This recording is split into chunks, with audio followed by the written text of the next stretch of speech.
want is they want a premise and a pretext for exerting unilateral power and authority over their people. Through fear. Through fear. Yeah. And the media is the mouthpiece and messenger of that spirit, which is why we said 4 years ago that the modern day media mountain is actually the prophet mountain. It's the false prophets of Baal. And they're working to advertise and promote whatever the worldview is. So if it's anti-Trump, if it's insurrectionist, if it's climate change, build back better, whatever, they're prophesying it. But now with COVID, they're spreading panic and pandemonium and strife, because those poor folks that maybe already have the antibodies, or they have some other condition that prohibits them from getting the vaccine, or they simply don't trust the vaccine, period, they're being made to be the carriers and cause of the pandemic, which is a blatant lie. It's like Hitler blaming the Jews for the economic collapse of the Depression that affected Germany. It's so wicked that I fear that the good news, what's the good news in this? I think people are beginning to develop a resistance. It's almost like the antibodies are going into democracy. And there's an antibody forming in America, which is becoming an American pushback. And weirdly, it wasn't the vaccine. See if you concur with this. Naomi Wolf and several independents, several liberals. I'm talking about old school liberals that just want freedom and independence. They're social liberals in terms of conservative values, but they value small government and are suspicious of big government. And they used to see the Republicans as being the threat, but now they're seeing the Democratic Party as being the absolute threat. I think people resonate more with personal liberties. Like, I feel like if I ran for office, my platform would be stop taking my money through taxes and leave me alone. Like, I feel like most Americans resonate with that. Like, just leave me alone, get out of my life, get out of like what I do in my bedroom, get out of what I teach my children, and just stop taking my money from me. And that's most Americans. I think you're onto something. I think that the pushback that is going to swell to a great tidal wave and tsunami in 2022, the year of the awakening that's coming up right now, I think that it's going to be a stop telling me how to live my life. I think it's got to be like, okay, so the pendulum was, gay and lesbian, transgender and bi was being persecuted. Now this thing is a mock persecution. Everywhere you go, it's like the trending topic of celebrity status is trying to stumble over yourself to prove that you're gay or lesbian or transgender, or the questioning whether your gender's right. In other words, they're not being persecuted. There's no systemic prejudice against that. Yeah. What you have is people that reject the idea because they think it is anti-science or it's against their cultural norms and their belief about what makes a happy and prosperous life, such as Muslims, Catholics, Jews, evangelicals. What are you going to do? You're going to go to the Muslim world, which we've had a problem with since 9/11. You're going to go to those ISIS formation nations and say you demand that they go woke and transgender. Rots of ruck on that one. They're going to come after you, take your head off. So here's what you got. You've got a world in which the left has become militant about evangelizing you with their woke ideology. And what they're going to meet now is the pushback. And the pushback is going to manifest, I believe, in the way that you said, stop telling me how to live my life. And when it ties into economic populism and the message gets out to all of middle-class America, you've been played by the left and you've been played by the right. We need a populist economic move because in order to gain the support of the poor, you have free things being promised, free this, free that, in order to, including college students that want forgiveness for all their college education, which isn't working for them now because they didn't get an education. Yeah. But then you've got the elites at the top gaming the system so that they're playing a left versus right game when in fact the whole time it's the top versus down. It's those of us that are under the authority of the elites that are being played into ideology battles with each other while they use the distraction to take power. Yeah, absolutely.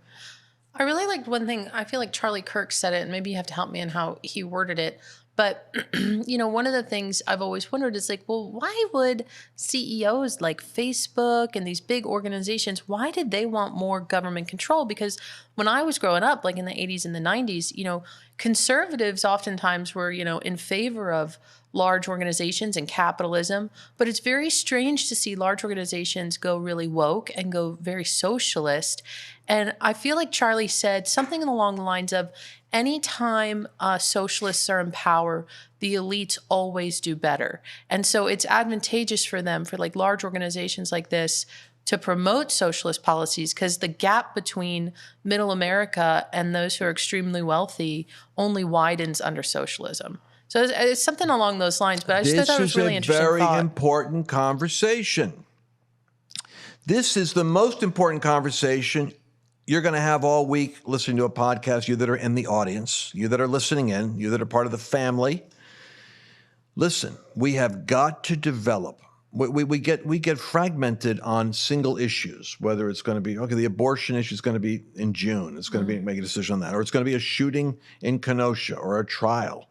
Those things actually can be distracting because they're symptomatic of other problems. But what Mercedes is talking about right now, I'm telling you, this is prophetically the plumb line anointing. This is where you've got to go to get, if you can get one key, you can unlock 100 doors.